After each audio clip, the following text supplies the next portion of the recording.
Budget को लेकर दतिया भिंडी सांसद श्रीमती संध्या राय ने रखी अपनी राय। सांसद श्रीमती संध्या राय ने आत्मनिर्भर भारत के मद्देनजर आम बजट 2021-22 की तारीफ करते हुए कहा, लोगों को उम्मीद नहीं थी कि इस प्रकार का बजट पेश होगा। साथ ही उन्होंने कहा कि बहुत ही शानदार बजट है, इसकी जितनी प्रशंसा की जाए वो कम है। रक्षा क्षेत्र के बजट में बढ़ोतरी हुई है। उन्होंने कहा कि यह बजट आत्मनिर्भर भारत को मजबूत बनाने का बजट है। ये सभी सेक्टरों को ध्यान में रखकर बनाया गया है। स्वास्थ्य सेक्टर में लगभग 137% की वृद्धि की गई। यह बजट 70,000 गाँव को मजबूत करेगा। 602 गाँव में डिस्ट्रिक्ट लेवल पर क्लिनिक बनेंगे, वो विशेष उपलब्ध। बजट में समाज के हर तबके के लिए बहुत कुछ प्रावधान किया गया है। इसमें देश के इंफ्रास्ट्रक्चर के विकास के लिए जो प्रयास हुआ है और स्वास्थ्य के क्षेत्र में बदलाव करने के लिए जिस प्रकार की कार्य योजनाएं बनाई गई है वह अभिनंदनीय है। यह बहुत महत्वपूर्ण और व्यवहारिक बजट है। सांसद ने कहा, यह बजट स्वास्थ्य, आधारभूत संरचना, जल मिशन, रोजगार, किसानों की आय दोगुनी करने का लक्ष्य और गरीबों के लिए समर्पित है। इस दौरान बीजेपी जिला अध्यक्ष सुरेंद्र बुधोलिया, जिला मीडिया प्रभारी परशुराम शर्मा, नगर अध्यक्ष पंकज गुप्ता उपस्थित रहे। दतिया से लोकेश मिश्रा की रिपोर्ट।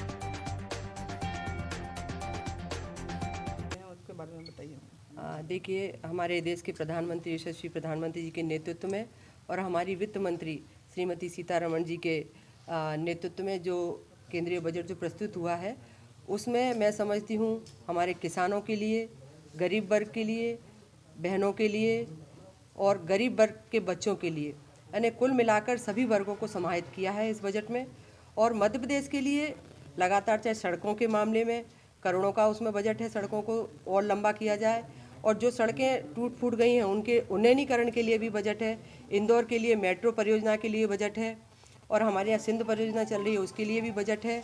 और ऐसे गांव जहां नल जल योजना नहीं है वहां तक नल जल योजना पहुँचे उसके कार्यक्रम के तहत।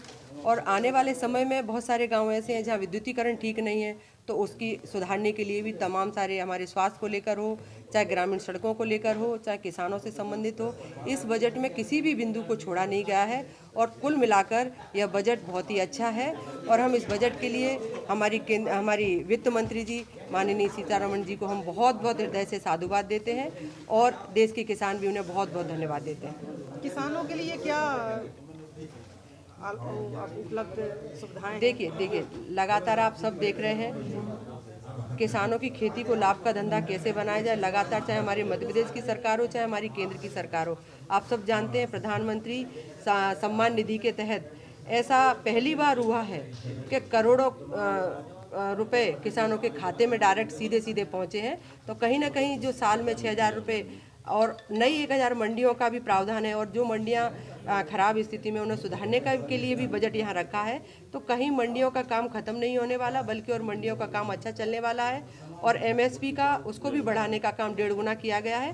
तो कुल मिलाकर किसानों को ध्यान में रख के ये बजट लागू किया है। और अन्य वर्ग भी इसमें लिए हैं, हमारे जो दलित भाई हैं, आदिवासी बच्चे हैं, अनुसूचित बस्ते हैं, उनकी छात्रवृत्ति को भी काफ़ी बढ़ाया है, और हॉस्टल व्यवस्थाओं को भी सुधारने का काम किया है।